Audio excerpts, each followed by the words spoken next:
Welcome to Reckless Speculation, the home of new software, new cameras. Ran into our computer board so that I can put a delay on these guys.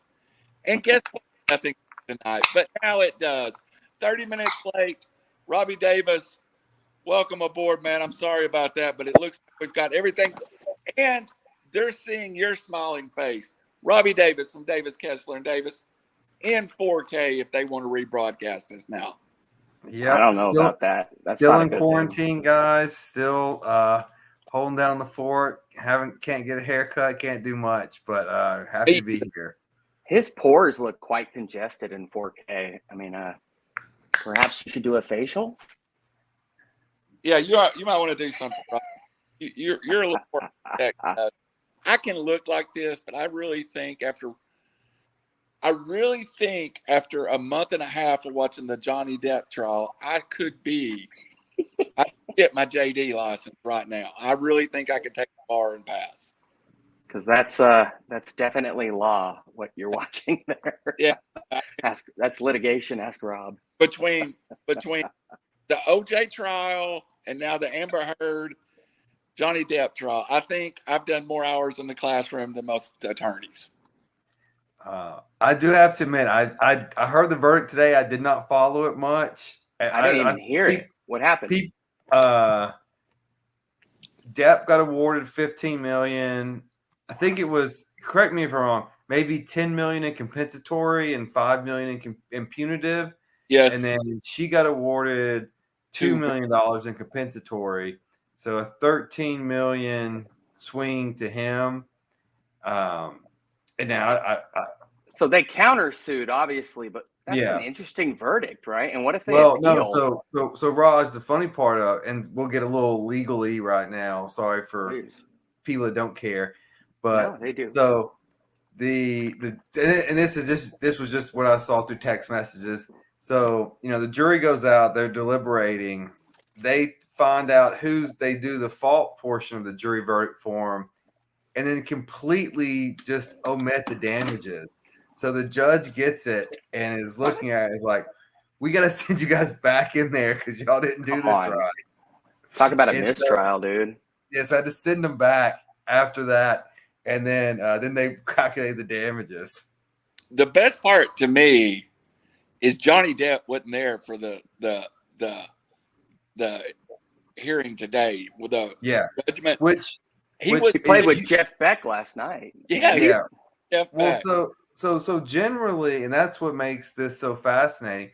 So generally, that's a safe gamble because so what happens is you close proof, the judge reads the jury instructions, the jury goes out to the deliberation rooms. Once they walk in, they have that verdict form and it's signed, and whether your client's there or whoever's there or not, they've already signed it. But once they got there, they messed it up, and it's like, oh, he's not even here. He doesn't even care. And so it could have very well easily came back and then be like, just zero it all out and then move on. What type of grounds are there for appeal, retrial, anything? Because that sounds like a jury. I didn't follow it, but just the clips that I saw, I'm sure there's all kinds of issues. I'm just going to say, dude. Johnny Depp could have walked. We don't think. But he hung himself text messages. And that's where her $2 million. Johnny Depp. I imagine it's going to get settled pending appeal because she's going to appeal it, and then it'll get settled somewhere, probably the $6-7 million range, I'd guess. I don't think any money is going to be exchanged at all.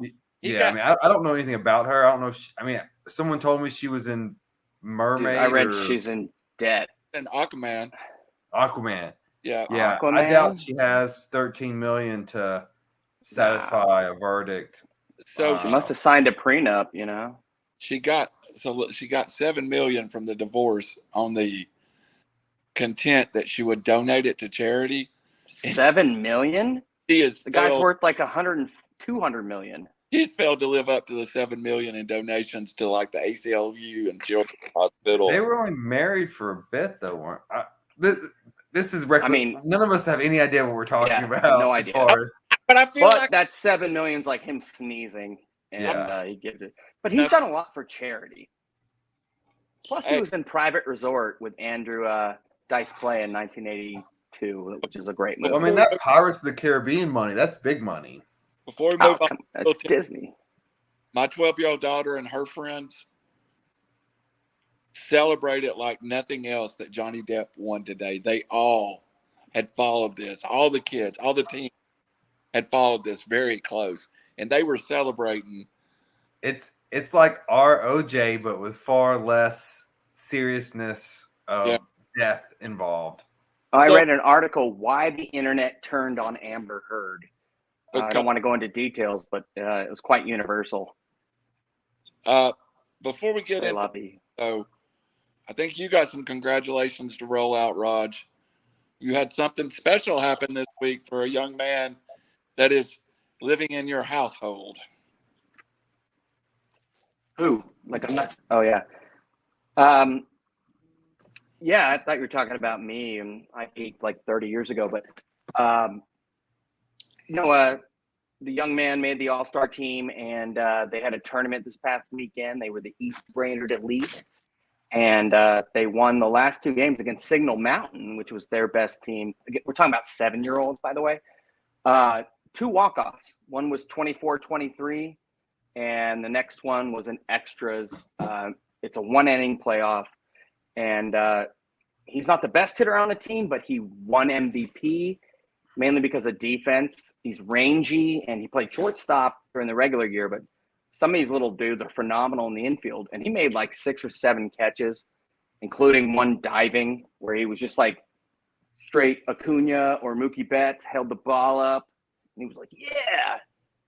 It was just nice to see defense rewarded because defense wins championships. Offense scores runs. But no, I mean, we were quite proud. It's a good team, good league. And my mom told me he's already better than you always were. I'm like, I didn't ask you that, but thank you very much. He is better than I've ever been. I was pretty good too, but I can tell by look he's a better athlete than you. I know he's just 7, but I can tell. You're right. It's all gotta right. be better fantasy. But thank you for asking very much. Well, we're proud of him, and shout out from the River City Media. Thank you. We're very, very proud of him. But this is a good opening into baseball. Let's get into college baseball a little bit. It's been a lot of fun. If you're a Vols fan or a graduate, they currently sit with 7 losses for the year, over 50 wins. Phenomenal. Number 2 in the country in hitting, number 2 in the country in ERA, ranked number 1. I guarantee you the SEC tournament has never gotten higher ratings from Bristol to Memphis than it did this year. Of course, Vandy makes the tournament. Georgia makes the tournament. Ole Miss makes the tournament. LSU makes the tournament. Alabama stubbed from the tournament, which was a big deal. And Florida's a host site who got to the finals with Tennessee.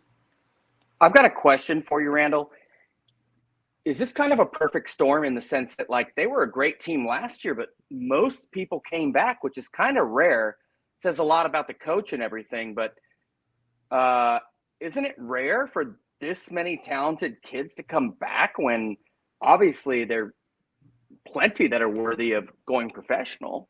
Well, they have 5 playing single and double A from that team last year that went to the College World Series. So the guys this year are ridiculously good. They're so good. Robbie, I don't know if you saw any, but they gave up 5 runs to Florida. 3 of those was to a pitcher who throws 105 miles an hour. Mm-hmm. I've never heard of anybody at this level that's not named Nolan Ryan throwing 105 miles an hour. The ball's got to move, though. If it doesn't move, it doesn't matter. The Florida guy went 300 yards straight back with it. But Robbie, UT graduate, are you excited about this?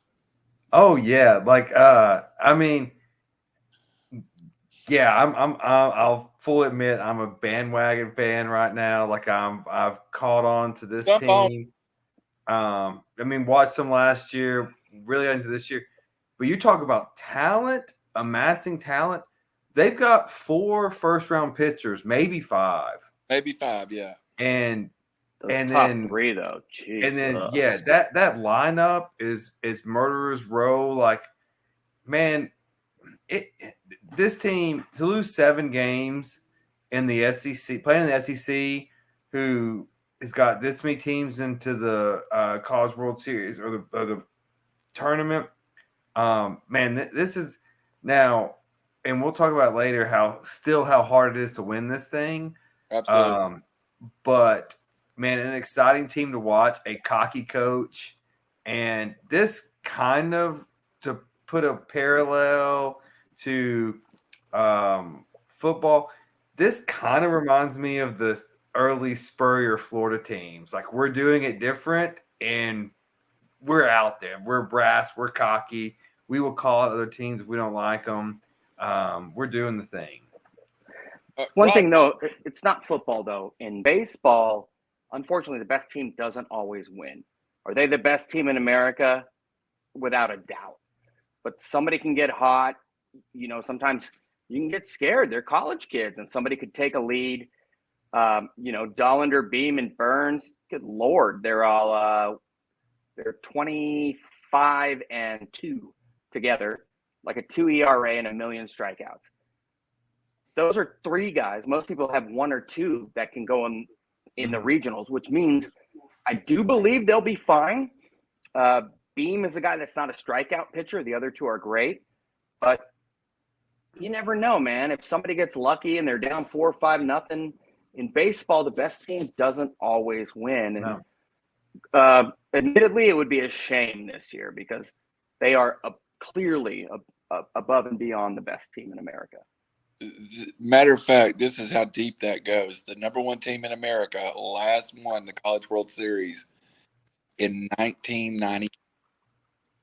Miami was the last team in 99 to win the College World Series as the number 1 team entering the College World Series. I thought USC won their 12th, or maybe it was 98 or 2000, where they went to the losers bracket and battled back.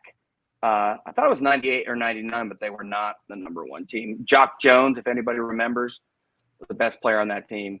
I mean, I trust you. You know stats better than I do, but I was amazed by it to the point I went and read up today what happened to the number 1 teams. A lot of the number 1 teams, well, and we know Vandy's success. You're talking about the number 1 overall seed, not Yeah. just the number 1 seed. Yes. Yeah. both. They're everything. Vandy with Rocker and them, did they won it all, correct? No, they didn't. They won one a couple of years ago, but they were like the number 6 seed when they won it. It's really super tough to me. To me, there's no sport in college athletics that is this environment leads to upsets. It's a double elimination 4-team weekend tournament followed by weekend series. And look, if Tennessee wins their bracket, they have to go play the number 16 seed Georgia Southern team, who is ridiculous. They have nothing to lose. Nothing to lose. Ridiculous. They're the 16 seed. They're maybe They're maybe good. 4th or 5th best team in the country because it's Georgia Southern. They're the 16 seed. Robbie, you got something? I'll give you one other certain tournament that actually makes other things harder to win. It's the basketball version of this, which is single elimination, and different shots count for different points. But I think it's harder. I agree with Randall, though. It's harder in baseball. You know, look at the Braves last year. When you get hot at the right moment, you can beat anyone. Were they the best team in baseball throughout the year? No, they were 500 at the break. Eddie Rosario went unconscious. Now he's hitting like 100. Yes, he's hurt.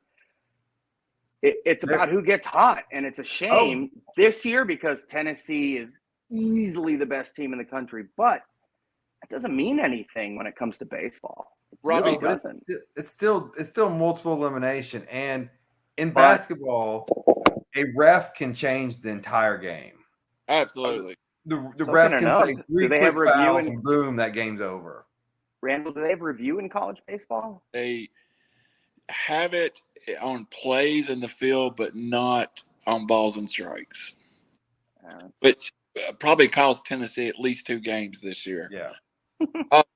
Here's the thing about basketball versus baseball, and we'll end it up.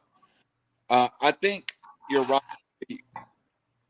but I think there's only probably 7 or 8 teams that I could come up with that, or maybe there's more. Maybe there's 12 teams that could win basketball. I literally think there's 30 teams that could win the baseball tournament of the 64. And I'm Usually not a the cream rises to the crop. I'm Like not 3 a of the 4 college are generally baseball buff. predictable. Sorry. What's been the highest seed that's won the baseball tournament? Do we know that? No, Highest seed a 1. I not since Highest or lowest, however you want to. Lowest. I was actually Googling that. one year Tennessee went with Todd Helton, and that year they were in the top 3 or 4, and the team that won it was 11, and that's the only one I can remember off the top of my head. This says Fresno State became the lowest seeded team, 4th in the regionals, to win the national championship in NCAA history, and the 5th consecutive baseball team to win that title. That was not one of the 8 national seeds. Yeah, Which tells you, the national seeds rarely come out, which, again, if they're all neck and neck, I know Stanford's number 2, no problem. But I do have a issue when you got clearly the best team in America. But rarely does a team have 3 starting pitchers like that in a great lineup. And pitching wins championships. So I'm not a fan of Tennessee. We all know that. But, good deserves the best, and they are easily the best team, and I wish them the best. I would say you're never going to be shocked by anything that happens in college athletics. No. I would be surprised, though, if Tennessee doesn't at least make the final 4, final game. That's just – they're that loaded, absent any injury. They're going to get everyone's best shot, though. Mm-hmm. Everyone's, team like Georgia Southern, like Randall said, they're going to be unconscious, and they're a good team. So, and it hopefully, hot pitcher, but Robbie, one of them, And I know it's going back a ways, but in 1982, North Carolina State won the tournament as a 10 seed, and that is the year that truly, I think, a team that was not even in the top 25 made a run, and by the tournament was maybe the best team. And I heard that team talked about the other day, and it was compared to if that team existed now, it would probably be a top 5 team because they shot more. They had no threes, but they shot more 3-range shots than anybody in the country. Well, UConn won it not too long ago as a 7 seed, which is the 28th best team in the country if you think about it in that range. Kemba went unconscious, kind of like Melo. Well, that's kind of, I hate UConn, so anything they do, I cut. I just that's girls basketball. Dudes basketball is different. So I want to move on just a little bit, and that's a great segment. And anybody that I think I'm going to go if Tennessee gets the Super Regional. I think I will be there. We'll see. Gotta go to Omaha. We'll contribute to your trip. Yeah, I may be in Omaha. Y'all remember that text what I did and what refund. I got a little money in the bank. I may just make that trip. I've got Pittsburgh Panthers in the bank, but I could flip that over to College World Series easy and not go see Pittsburgh, Tennessee. So you'll see what happens. It may happen. Tennessee's gonna kill them. I wanna jump over a little bit and talk about recruiting. This week I made a guest spot on another show. And the whole show was about the difference in football recruiting.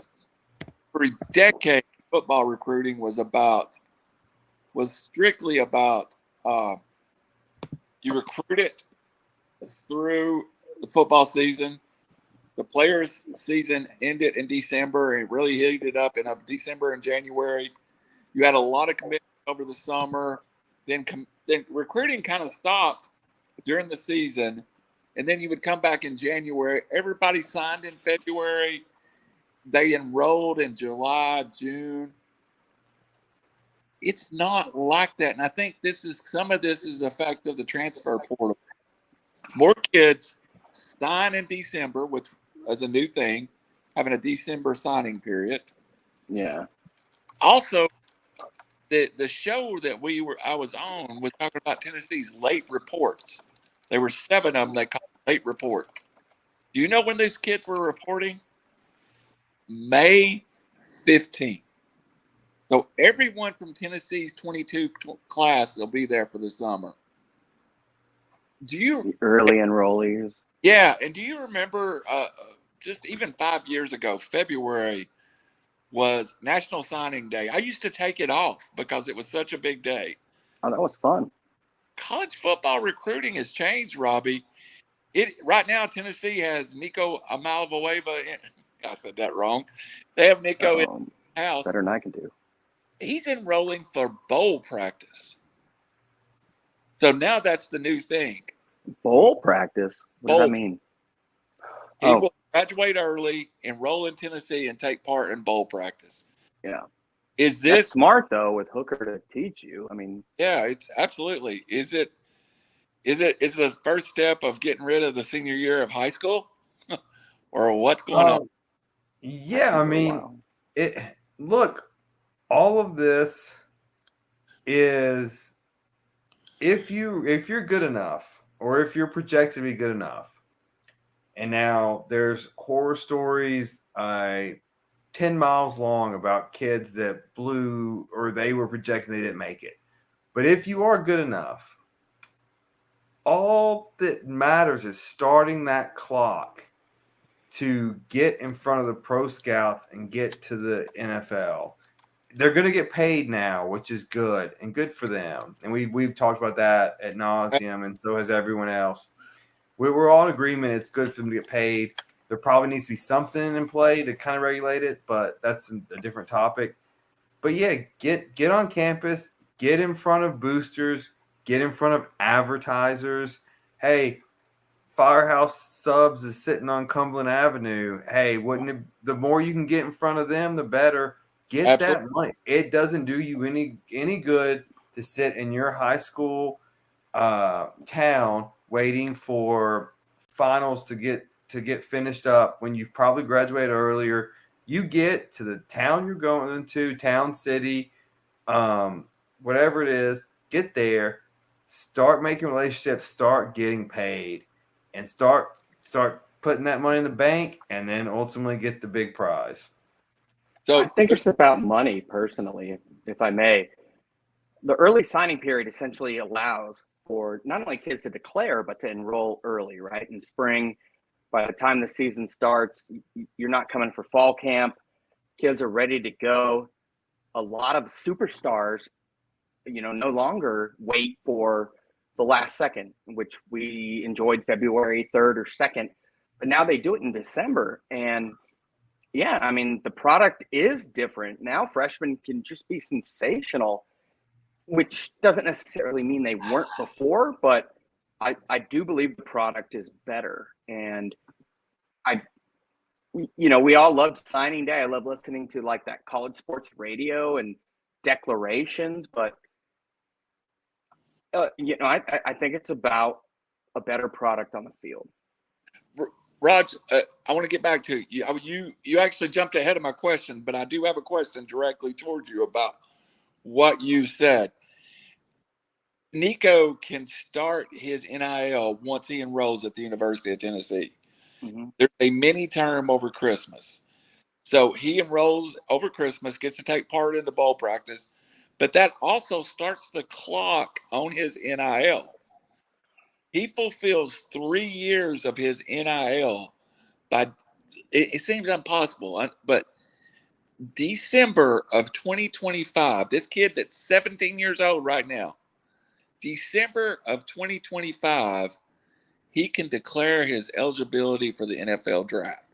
He starts the clock, starts getting his NIL money, but he also kicks a hole in that NFL draft opportunity.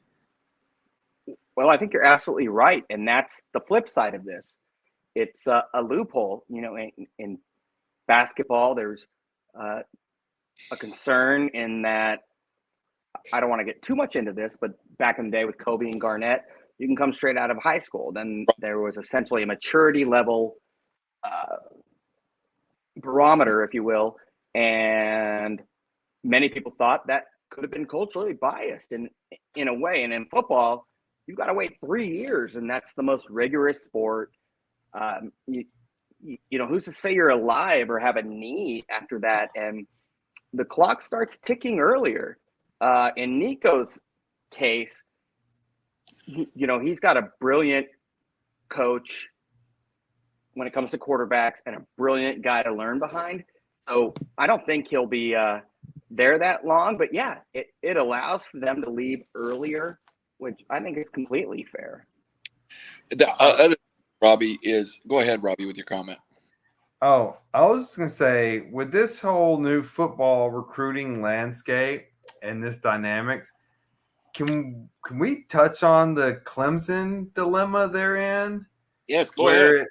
It is essentially, look, they have a coach who was and maybe still very, very successful. He's won, I think, 2 championships, dominated the ACC, but he's not willing to adapt At all. And they owe him probably $100 million. Respectfully, what does that mean that he's not willing to adapt? I mean, they're a top 5 team and by most accounts, but I know we've had this conversation, but I feel like there's a presumption where they're going to just like fall off the cliff, which I don't think that's going to happen. What does it mean that he's not willing to adapt? He's unwilling to do the transfer portal. He's not on board with the NIL. So what you're saying is you're just going to sell Clemson? And I think Lane Kiffin hit the nail on the head. It doesn't matter what your facilities look like. If you're offering no money and someone else is offering $100,000 or more, they're going where the money is. Has he flat out made those declarations? Because I didn't know that. Yeah, he has been very negative of the NIL situation. But as he said, I will not be a part of NILs, or he has made. Let me take a second and say some things too here. Please. Clemson was also the most arrogant school about recruiting. Yeah, they would offer a kid, and I remember a kid from Nashville a couple of years, a 5-star recruit. They offered him, he didn't commit in what Dabo considered a reasonable time, and they pulled his offer. Mm-hmm. This kid went to Alabama, I think it was. What he has said is he refuses basically to take part in the open market, Raj. They have an NIL program, and they call it RAIN, thanks to my friend Mr. Google. Yes. I haven't seen – you're right. I haven't seen it produce any kind of transfers, but, I mean, what we don't know could kill us. I literally don't know. I mean, what kind of idiot this day and age would be that stern about it? Like, what's he trying to prove? They're saying that there's rumors that Dabo is very unhappy in college football right now. Well, enjoy losing then, because everybody else is on board. You get left behind. Florida's in the same boat. The Florida coach came out and said the same thing. Like, we're not paying players, but nobody wants to go to Florida. That could be we being the university, but Florida boosters don't have the cash that a lot of surrounding Dude, Orlando and stuff, they got money. It's the SEC. I feel like that's a rationalization because kids don't want to go there anymore. Clemson was like a school to go to football-wise, but now, like, does anybody really want to go to Clemson, South Carolina? The large money boosters tend to be in South Florida. I think that's fair.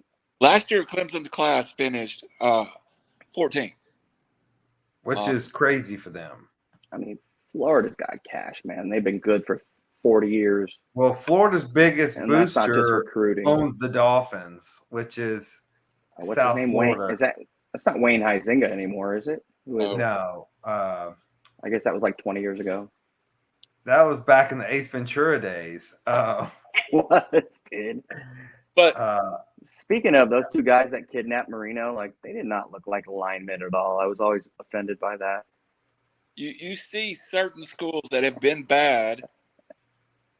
One in Knoxville now has got all the recruiting momentum because they have a very successful NIL program.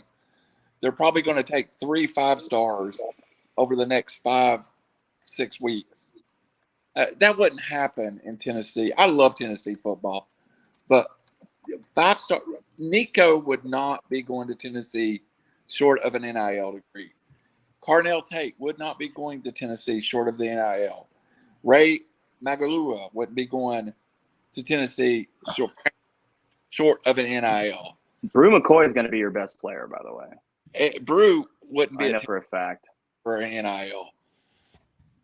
Then He's amazing. Ole Miss was the second.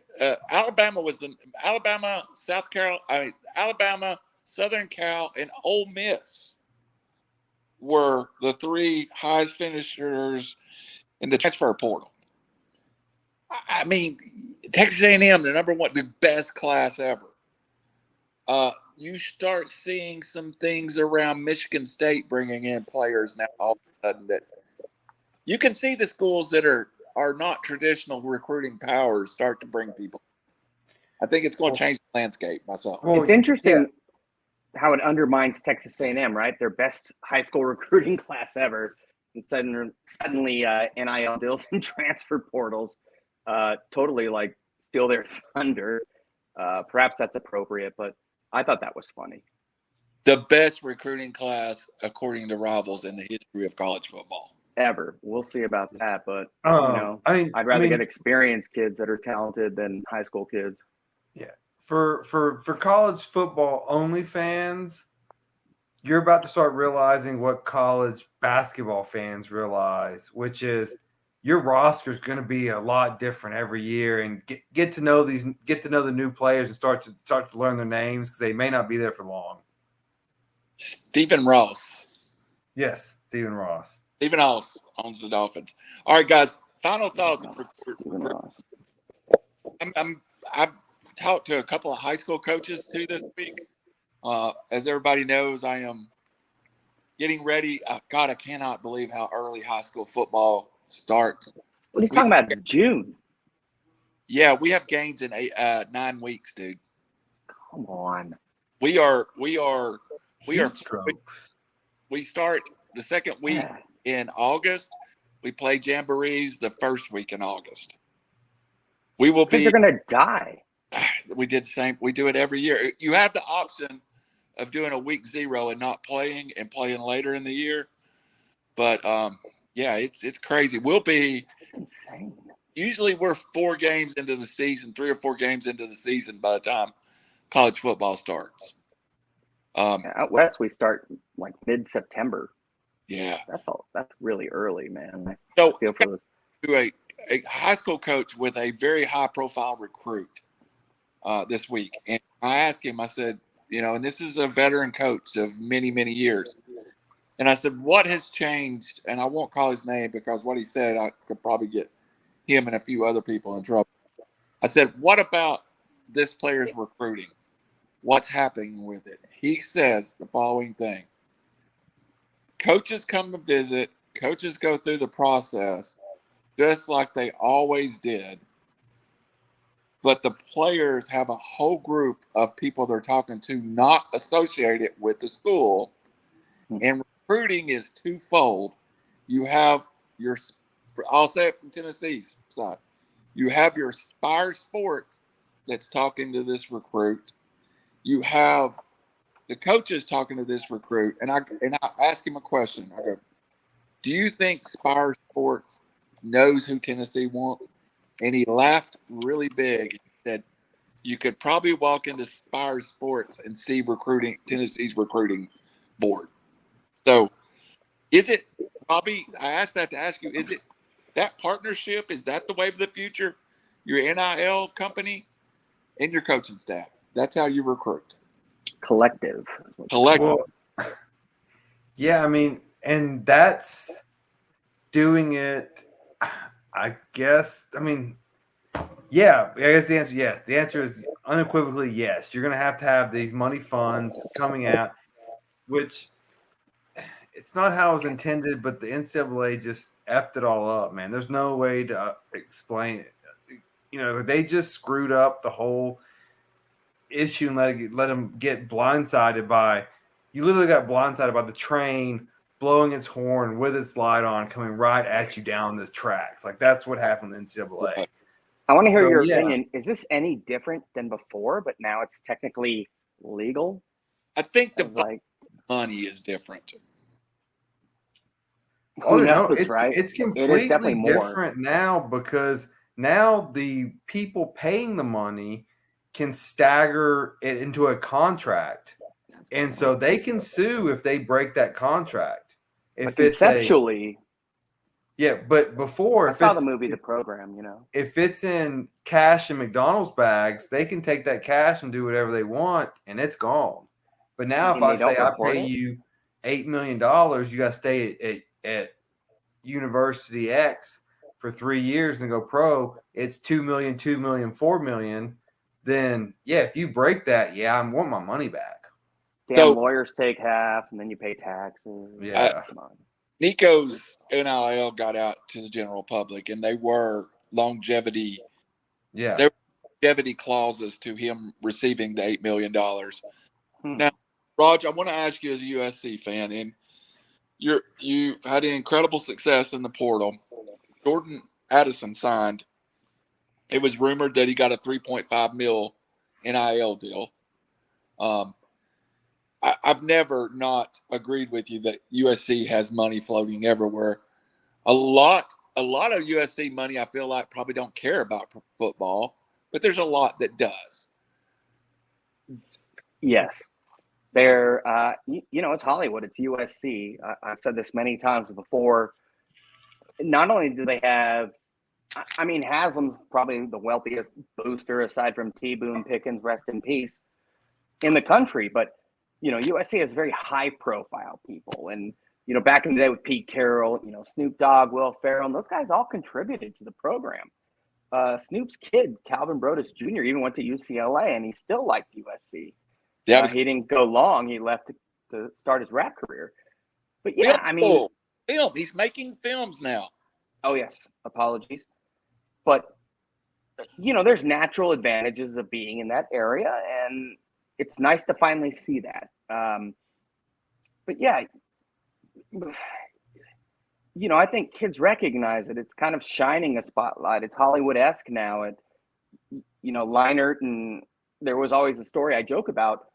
Why did Leinart, even though Reggie Bush had a good career, why did they not do as great in the NFL? Because they took a pay cut.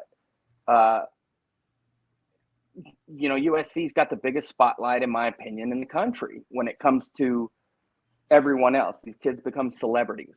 But you're absolutely right. They don't have the most money per se, but there are a lot of natural advantages when you're in the world's second biggest market and the number one media market, really, when it comes to production in the world. Well, and also, And New York has zero college Zero. footprint. Syracuse is the closest one, and that's like Yeah. 4 hours away. and USC has most of the West Coast to itself. Does now. Back in the day, Oregon was ripping us off. But yeah, usually the West Coast has a lot of talent. Number one team in the country is Modern Day in high school, which was a USC feeder. Tons of talent. But yeah, I talked about this before. Kevin Simon and other West Coast guys, they went to Tennessee, and at USC, they have to keep kids home. Don't go to Eugene. Don't go anywhere else. Alabama, doesn't matter. I think USC's biggest problem is the Pac-12 network, and it's just utter failure. Terrible. Awful. Unwatchable. Awful. They can't get their games on TV.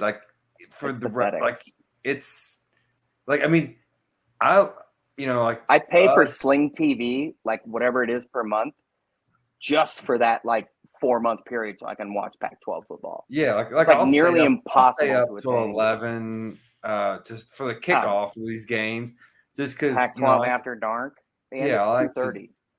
It's the weekend. I like to enjoy it, but as far as mainstream, they just gotta fix. They gotta fix it somehow. It's pathetic, and they've got a new commissioner finally. Larry Scott left, but yeah, the SEC is the epitome of generating revenue opportunities and taking advantage of said opportunities, and the Pac-12 is the antithesis of that. It's pathetic, and we got pretty good schools out there, but we are stupid as hell.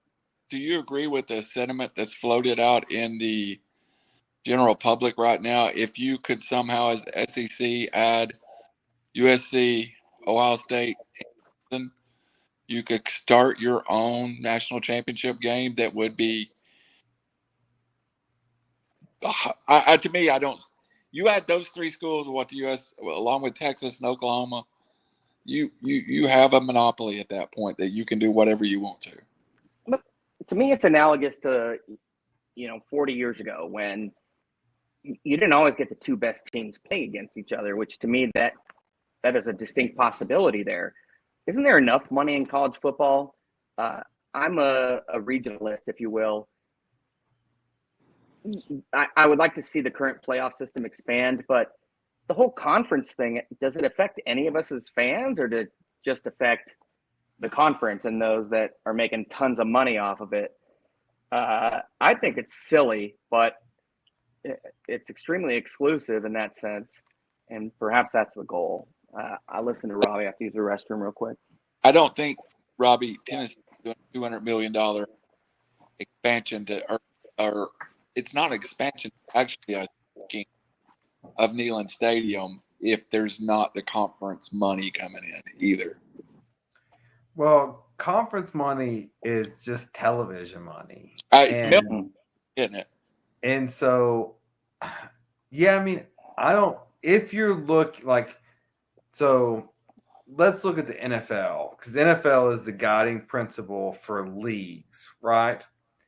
So the NFL, they're now playing, I think, 8 games this upcoming season in London, Germany, and France. I don't know France. I know London and Germany. So that's 8 games over there. So how do you increase money coming in? Well, if you're the SEC and you're the big dog on the block, and you have the Big Ten, that's also probably equal partners. The question is, who and how do you drop off members of your conference, and how can you combine them? Like, how can the SEC drop off Vanderbilt, Kentucky, maybe South Carolina, the Big Ten drop off Indiana, Illinois, Iowa, if they want to, and then you add SC. And I'm not look like Clemson, Florida State. You guys are in trouble. You're a big program, but you're not a big market, and that's going to be kind of the shift in things. So there's a good there. I mean, it's probably a 5-year legal battle, and then once the legal battle's over, then it's a TV battle. Is it coming? Yes. Is it coming imminent? No, because look, all these universities have a whole heck of a lot of reasons to pay whatever it takes to keep them into these conferences.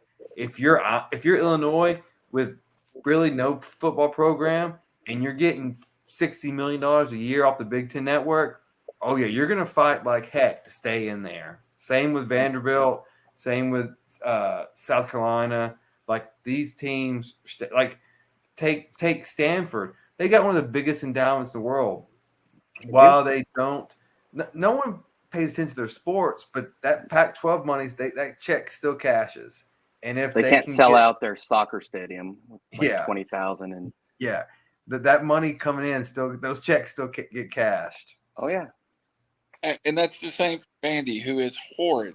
Yeah, it's hard for me to not imagine an SEC without Kentucky, because they're a decent football school, a great basketball school, pretty good baseball school. Vandy's got one thing it really brings to the table, and that's a baseball program. But they cash just as many checks as Alabama does.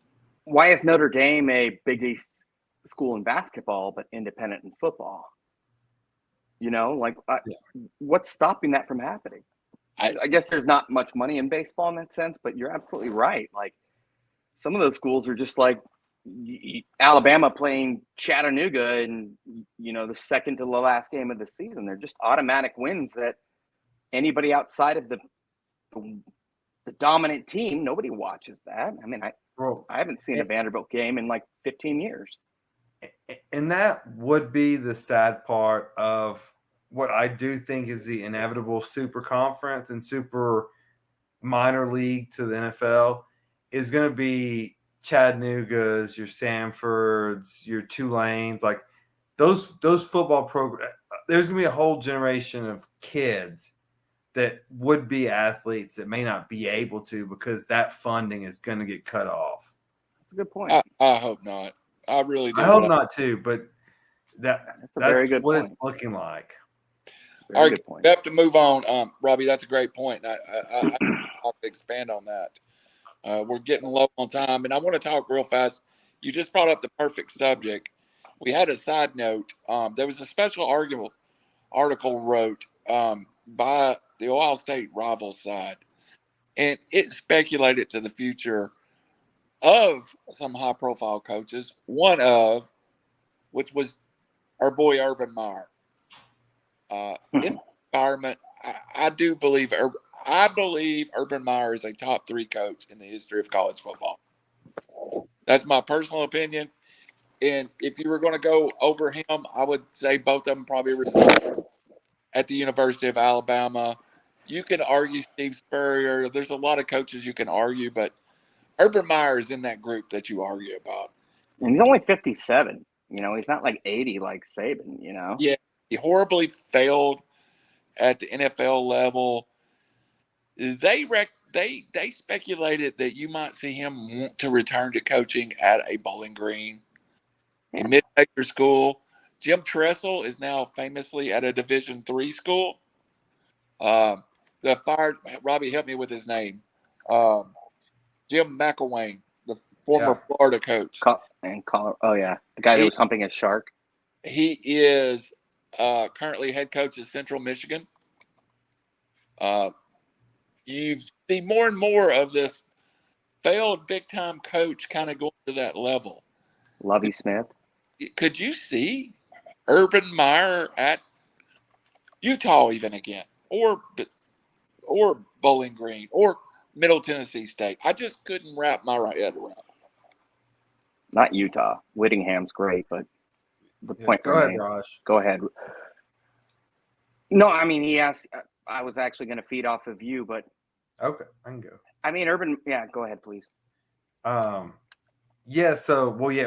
Raj's first instinct was correct. Utah wouldn't want him back. Utah's in great shape. So whenever this question was posed earlier on the text thread, I thought of instantly Jim Calhoun, the old UConn basketball coach, who won 3 championships at UConn, probably one of the top 7, if not more, greatest basketball coaches of all time. Now he's coaching at a little Division III school. But he seems to love coaching basketball. I'm not sure Urban ever loved coaching. I think he loved winning. I think Urban loves himself, but that's a great point.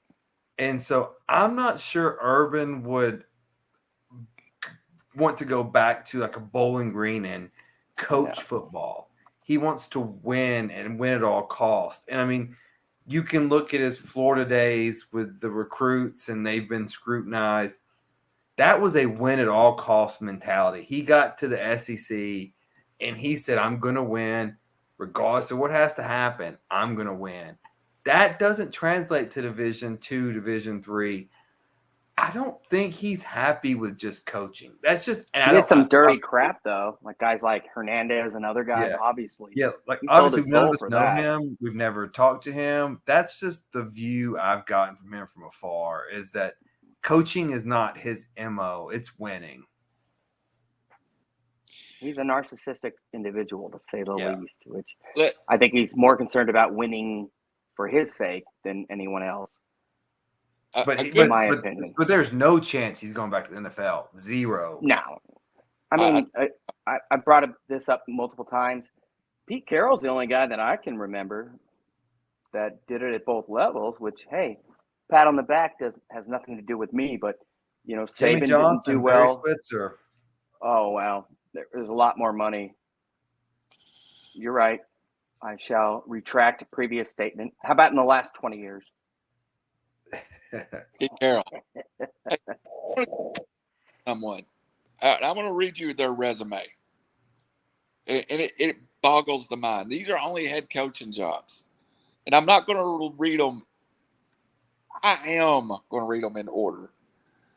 Tarleton State, Ranger College, Texas Tech, Kentucky. That's a pretty impressive rise, is it not? Is that how mommy? No, that's the No. of actually what Billy Clyde Gillespie has done in his career. Oh. Kentucky, to Texas Tech, to Ranger College, to now he's the head coach of Tarleton State, a WAC school. But those guys love coaching, though. That's what I think. Well, Gillespie is a great coach, but he flamed out in the biggest spotlight there is, which is Kentucky, right? Well, yeah, And then he was dead. And that's a great comparison. Look at what Rick Pitino did after he got fired at Louisville. Went to Greece, went to coach, not in the spotlight, just to coach basketball. Now he's at Iona, loving it.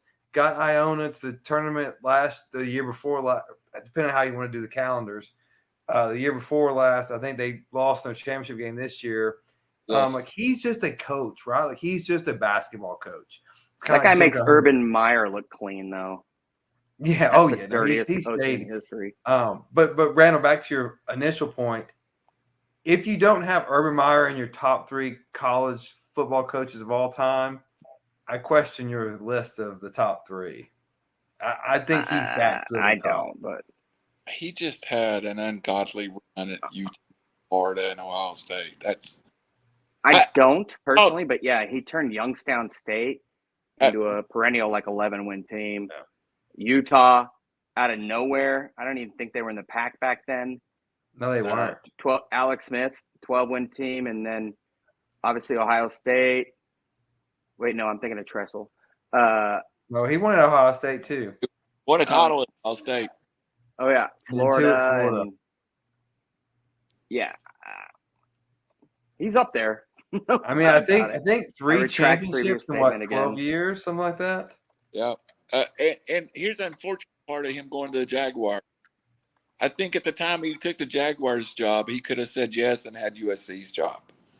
We wanted him badly, and that was the rumor because he was on that Fox network with Reggie Bush and Matt Leinart, and all the USC message board websites were like, that was the prayer. And he left for the money. USC. Oh, shoot. We really, really wanted him. We're happy now, but we had to suffer through 3 more years of moron. But yes. At the point, he could have been the hire at Texas over Steve Sarkisian. Oh, yeah, absolutely.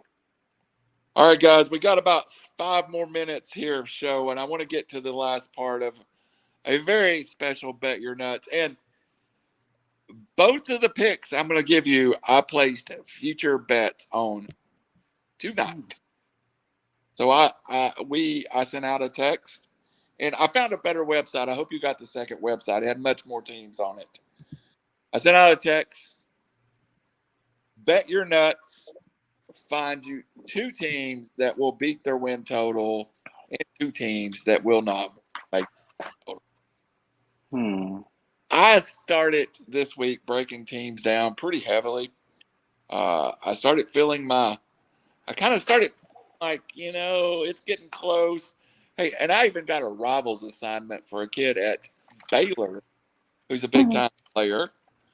But I'm going to start this conversation with a team that I think, not my Vols, because everybody can know I could hometown the Vols into winning as many games as I've already said. I think they could win 9 games.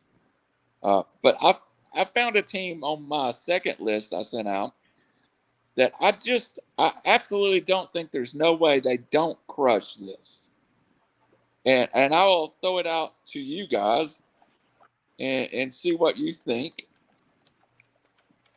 South Carolina with Spencer Rattler, 5.5 games.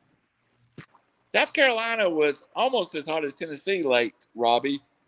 Tennessee's got a 7.5, 8 win total. That 5.5 especially being in SEC East, seems like a very achievable total.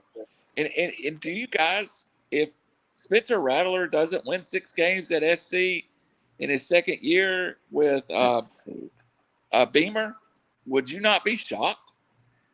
Well, so I wouldn't be.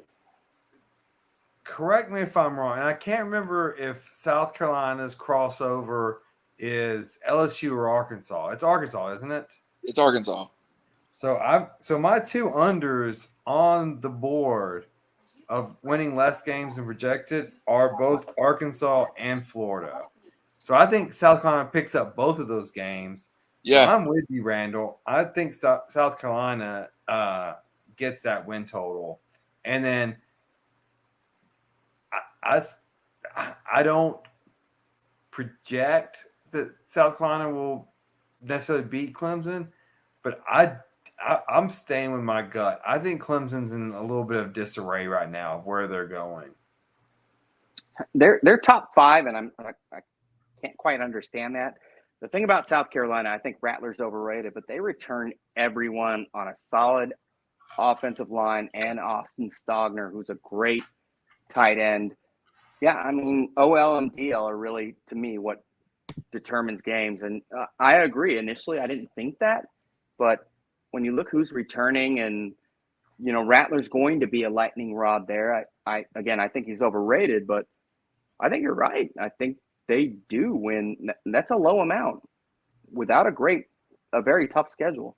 It's a cherry picking. Now they play Clemson out of conference, but they also play Georgia State and Charlotte out of conference.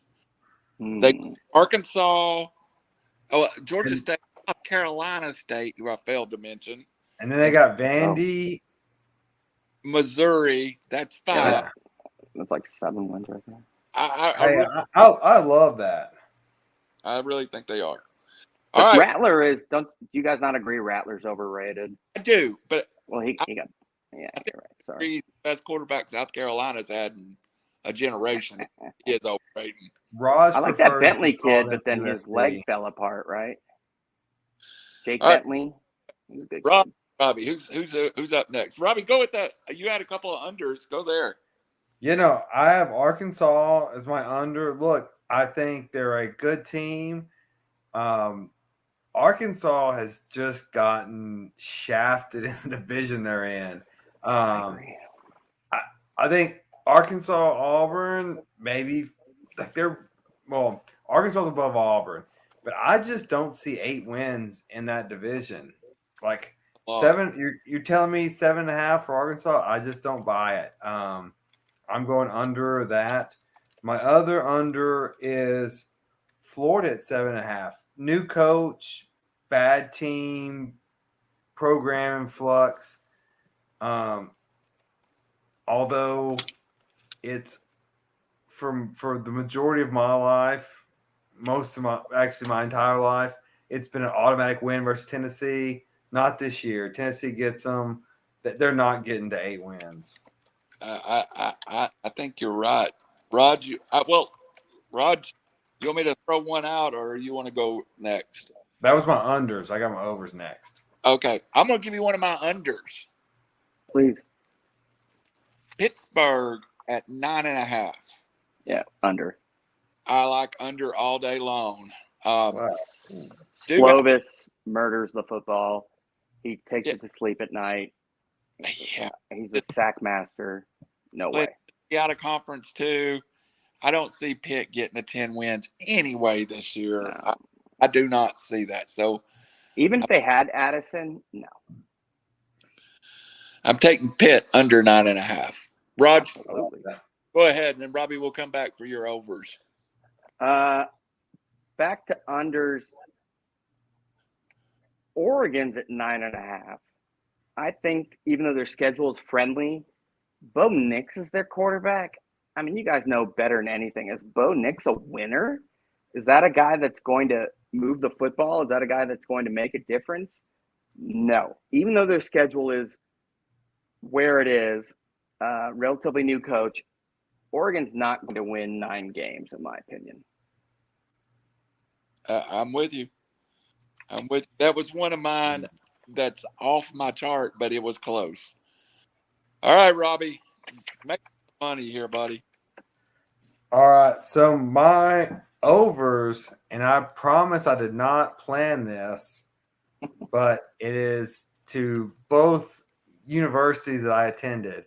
So I like Indiana plus 4.5.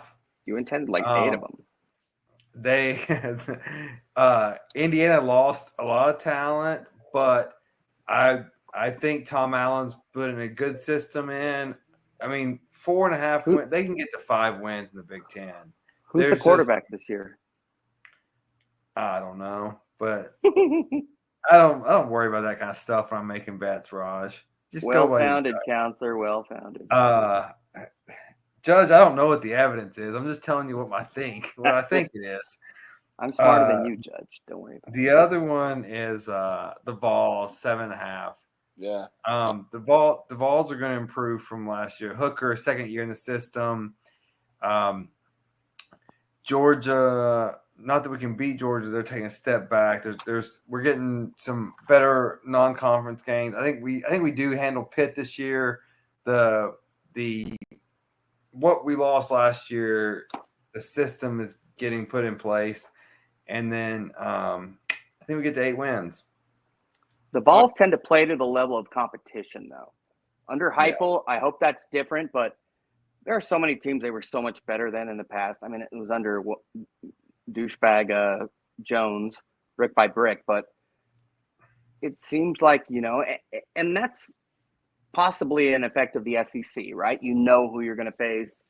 You're facing monsters, but yeah, they're. I think this team's different because of Heupel, and Hooker, who's a great college quarterback, but they consistently do that, right? Yeah. Hey, just real quick, and one of the most interesting one of these win-loss totals for me, LSU 7.5. How does Brian Kelly do his first year in Baton Rouge? He's got to win more than that. Got to win more than that. All right, I've got 2 left. I'm going to give you the most controversial one that I'm going to make. Arizona under 2.5 wins. I saw it at 4. That's an easy up. Who's Arizona's amazing coach? In the transfer portal. Jed Fish is the coach. Even though Jaden DeLora, the transfer from Washington State, is overrated, I saw it at 4 initially. At 2.5, yeah, I'm putting it all on it. They will win more than that. I'm going to give you their schedule, Raj. Oh, I know, but go ahead, please. State, Mississippi State, loss. North Dakota State, win, even though that's a tough game. Cal, Colorado, Oregon, Washington, USC, Utah, UCLA, Washington State, Arizona State. I'm going to throw it out. I think their best case scenario is 3-9. I think they win 4 games. They may beat Colorado. Not win a they'll game. Beat Arizona State. Depending on where they're at home. Mississippi State, that's not a great team. They've got a lot of transfers. Unfortunately, North Dakota State is pretty damn good, but we'll see. Wait. 2.5 is pretty damn low, though. Oh, I'll take the under. I'll go under. I'm going under 2.5. They'll beat Washington State and Arizona State. That's 2 right there. All right. Well, we're going and Colorado. I'm taking 3. All right, Raj, your next one, and then I'll come back to my last one. And Robbie, you can just get your race this week ready. One team I saw was Nebraska at 7. How is that team going to win 7 games? I know the Big Ten's not that awesome, but I know they get like Northwestern and Ireland and North Dakota, Georgia Southern. But after that, Oklahoma, Indiana, at Rutgers would probably beat them. I saw Notre Dame at 9.5. I don't know about that either. I think they'll be okay. Their defense is amazing, and Marcus Freeman's great as a coach. I saw Air Force at 8.5. I was like, wow, Liberty at 7.5 without like the best player in the history of the program. Army at 9.5. But when we're going to over, my biggest one is Utah at 8. That team's loaded. All right. And Well, the pack isn't that great, and they'll win more than 8, guaranteed.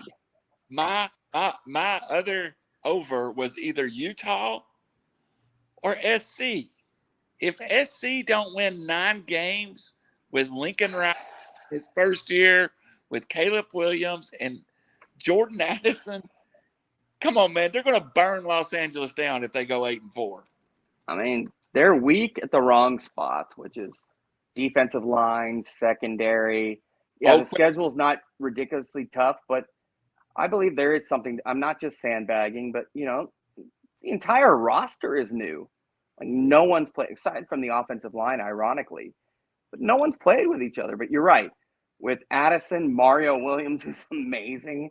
They got Rice, Fresno State. At Stanford, traditionally, even though they suck, a bad game. Arizona State at home, Washington. I mean, those should all be wins. But it's still USC, and we're still used to blowing it. So I'm still going USC, both USCs as my overs. All right. I hope you're right. It's been a great show. We got about 5 minutes to wrap up here.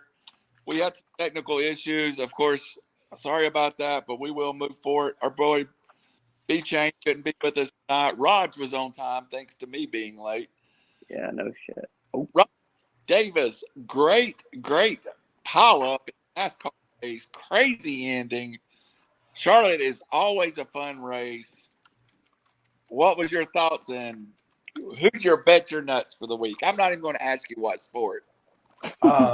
Yeah, so I don't know. For people that didn't watch it, I watched every lap of it. It was the best race, I thought, in the last 2 or 3 years as far as drama. It was the longest race ever.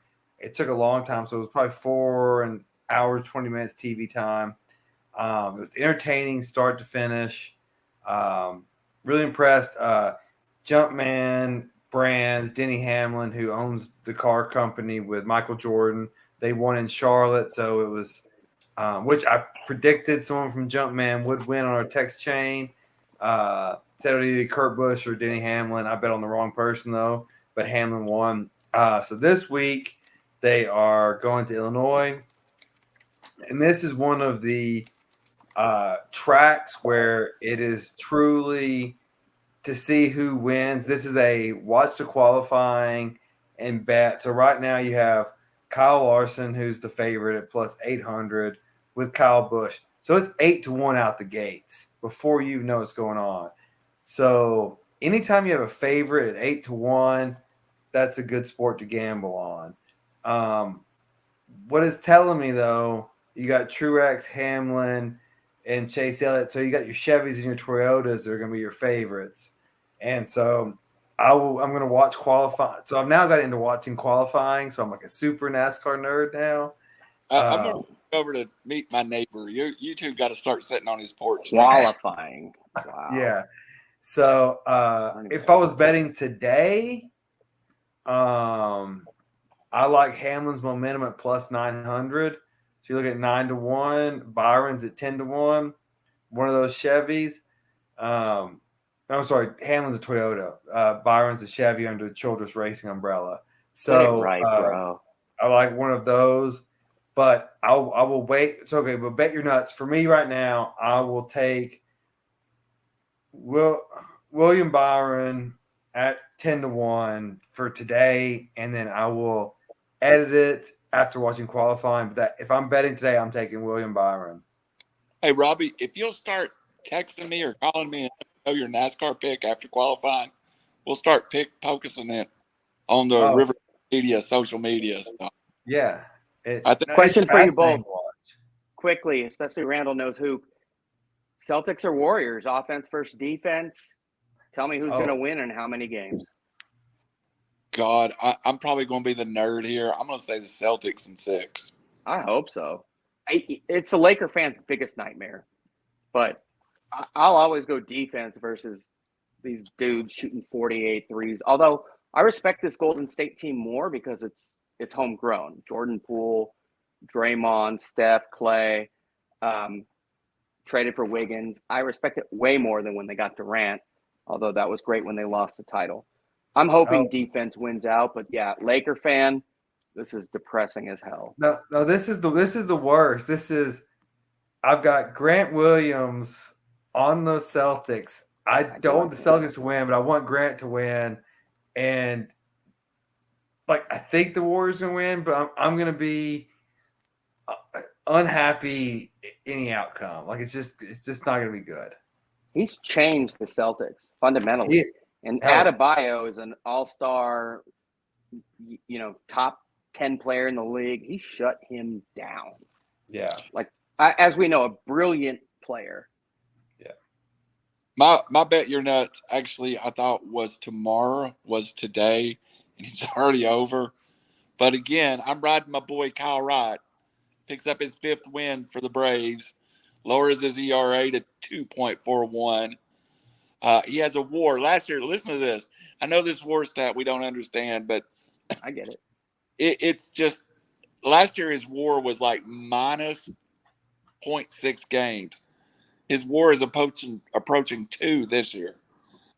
He's given up 16 runs in 53 innings. 6 of those were to Boston early on.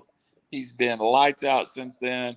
Anytime the Braves run Kyle Wright out, they're still an underdog. You can get a run or 2 with the Braves. Make you living betting on the Braves when Kyle Wright pitches. Stay away from them any other time. Also, I think Rafael Nadal beats these young guys and wins number 22. I had that recorded and watched it after work today. I watched I thought he would be less energetic coming off a coach. Man, he was like an Energizer bunny out there. He looked like Nadal. Two more tough matches left, but if he gets to 22, that's 2 above Joker. That's a tough hill to climb still. Yep. Roger, you got anything to kind of wrap up? The boy done playing baseball, or has he got it some? Still got? No. All-star tournaments now. That's all they do is tournaments.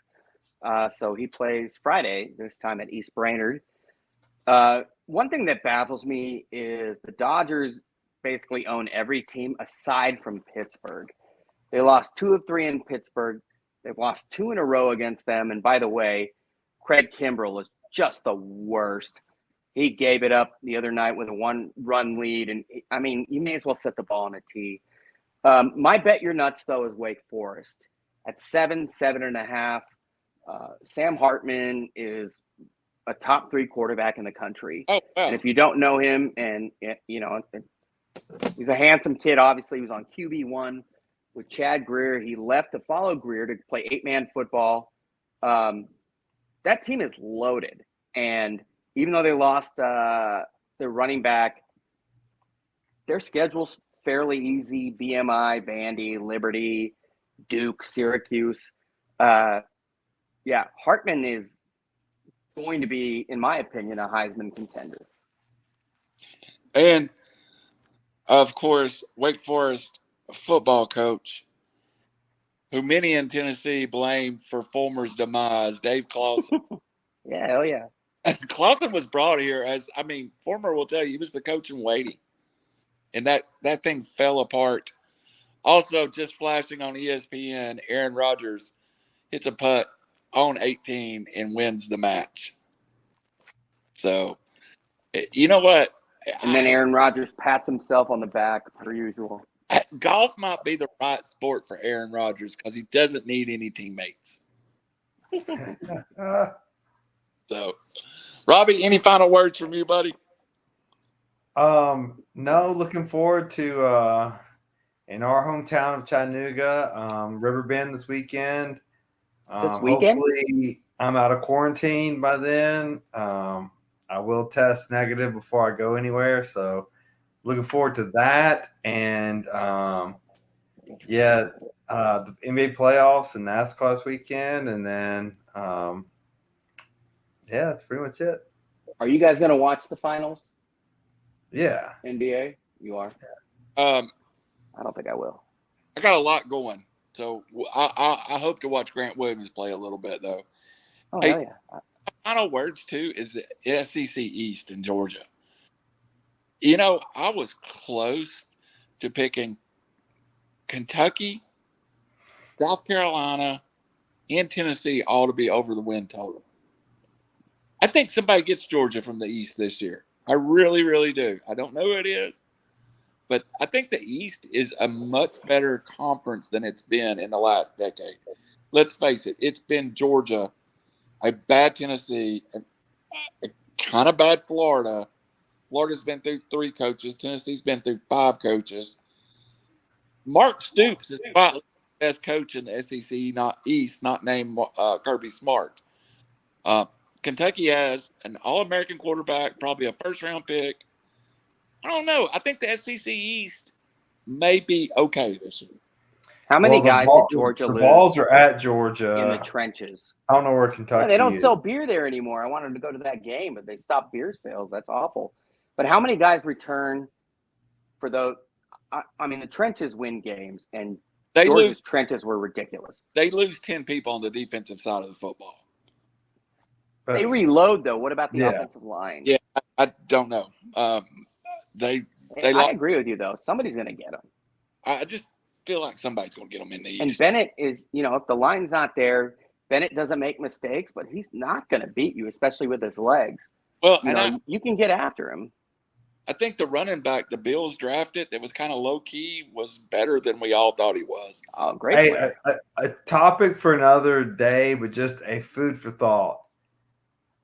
What is the maximum losses an SEC championship team could have and not make it to the college football playoff? Oh, wow. This is reckless speculation, but LSU won it with 2 losses. Oh, 2 losses gets them in 100%. 2 losses. Wasn't there a few years ago where the conference wasn't that great? And like somebody had 3 losses or so? The last one that I know that won the SEC, Alabama doesn't count. For something was Auburn in 2004 was undefeated and didn't make it into any kind of playoff, I don't think. They didn't have playoff back then, but they weren't that good. They called themselves the People's No, BCS was before that. BCS been around since '98. Yeah, that was when the playoffs started. That's when it was like traction. USC didn't face LSU the year before, and USC was number 1 in both polls, but the BCS voted otherwise, and LSU played Oklahoma and killed them. So, anyways, politics are politics. But I think Oklahoma and USC played in 2004 because 5, yeah. Auburn could never break maybe it was 5. Auburn, Cadillac Williams, Jason Campbell, and just a great Ronnie Brown. That team would have rather played them beat Oklahoma 55-19 with Jason White, the former Heisman winner, or Heupel. May have been Heupel after Jason White. Heupel beat Florida State 9-9 and won. Okay, he's 2001. It may have been Jason White. Florida State SC won 55-19 in the Orange Bowl. Hey, Josh Heupel, quit telling people you're 6'3" out there too. I'm 6'4". Great coach. On you. You're 6 foot at the best, buddy. Don't hold on to those football card stat now that you're a coach. Is he really? He weighs like 280 pounds. I don't think he's holding on to anything aside from cheeseburgers. Hey, he looks skinny besides me, man. That's what 320 will get you. I disagree. Guys, I'm sorry I was late tonight, but it was a great show. We'll have B-Chain back next week. Robbie, you need to get out of quarantine. Tell me about it. I kind of like him in quarantine. Congratulations on Robbie Davis being named the Fantasy Football Commissioner. Thanks to Raj, our 2-time league champion. It's going to be a lot of fun.